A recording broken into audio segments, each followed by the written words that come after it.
Well, millions of full-time workers who have been laid off are finding out they made too little to qualify for unemployment benefits. People who work in service-oriented jobs like restaurants, bars, and salons make their living off tips. And many of these tipped workers earn wages that don't qualify for unemployment. CBS News MoneyWatch producer Irina Ivanova reports on this in a new CBSNews.com article. She spoke with an expert who says this crisis is taking a major toll. In some cases, workers are saying, I just lived off of tips. My boss didn't even pay me a wage, so it looks like it didn't earn anything. The variability of tips, the messiness of tips, the fact that these workers did not receive a full minimum wage from their employer is now resulting in them being penalized and not getting the benefits that they paid taxes to receive. And it's a disaster of epic proportions. And Irina Ivanova joins me now to discuss her reporting. Irina, welcome. You spoke with several workers who did not qualify for benefits, and I want to play some sound from a laid-off hostess from Michigan who has been out of work since March. Let's listen to that. But I did end up getting an email about 2 weeks ago that said I was denied for unemployment. Oh, no. And I don't know why, because they don't clearly state in the email why. And since I can't quite access my account properly because the number's wrong, and I can't certify that it's me to log on, I can't see any more messages that they leave me. And so I'm just kind of stuck now. I mean, Irina, it sounds incredibly frustrating. How common is it for people in service-oriented jobs like hers to make a base salary that does not qualify for unemployment? Thank you, Elaine. So we're finding, because of the unique nature of this economic crisis where so many service workers are being laid off and losing work, it is actually very common for people to not make a lot of money.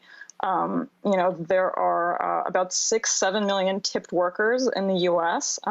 They mostly work in restaurants, but not only in restaurants. You also have nail salon workers. You have people in barbershops, in beauty salons.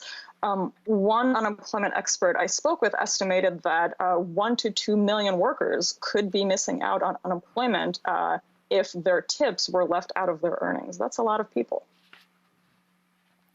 Does that mean that most tipped workers are paid less than their state's minimum wage? I mean, what are their salary ranges here? Yeah, so in 42 states, and I was surprised to find out it's this many states, but in 42 states, it is legal to pay a person who receives tips less than the minimum wage. In about 35 states, that wage is less than $5 an hour. So nationwide, the average, according to the Bureau of Labor Statistics, servers, bartenders make about $11 or $12 an hour. That's including tips. But within that range, there is a lot of variation. There's a lot of income inequality. You definitely have people who are not making minimum wage, even with their tips. And on the other end of the spectrum, the highest paid server or bartender in a wealthy area, like Washington, D.C., like Hawaii, can make a lot of money, but those are not most of the industry. Well, you also spoke with a worker who was just over $100 away from qualifying for unemployment. Let's listen to what she had to say. After getting my information, the representative there, the first thing she said to me was, your case is why I'm so frustrated right now. Case is yours, because I was only I made $171.25 too little in that quarter to qualify for unemployment. Irina, is there anything workers like that can do if they don't qualify? What are their options?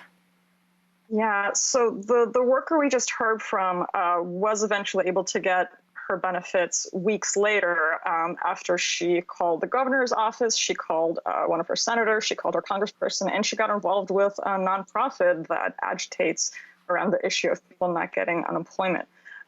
It is hard. You can appeal an unemployment denial, but again, it's not foolproof. The people who I spoke with who were able to get their issue resolved usually did it after speaking with a human.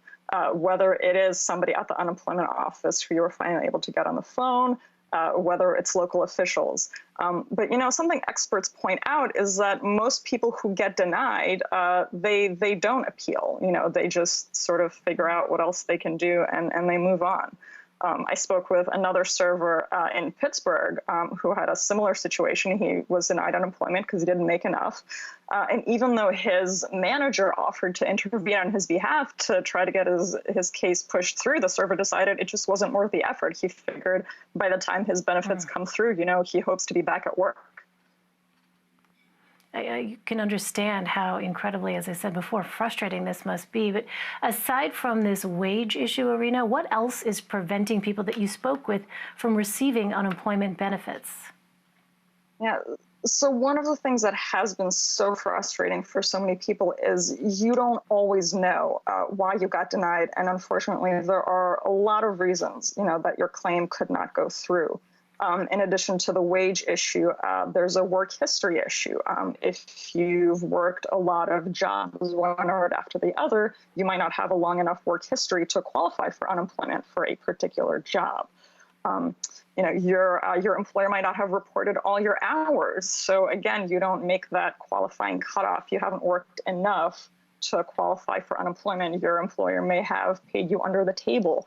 And that's not even mentioning all the technological issues. You know, if you don't have good computer access, if you're trying to do it on your phone, you know, a lot of these unemployment offices are still trying to do everything online, and that's causing issues for people. You know, we're finding out, even though this is a national issue, and there has been some national effort to get some economic stimulus out there and to get people unemployment, unemployment is one of those things that is handled on the state level.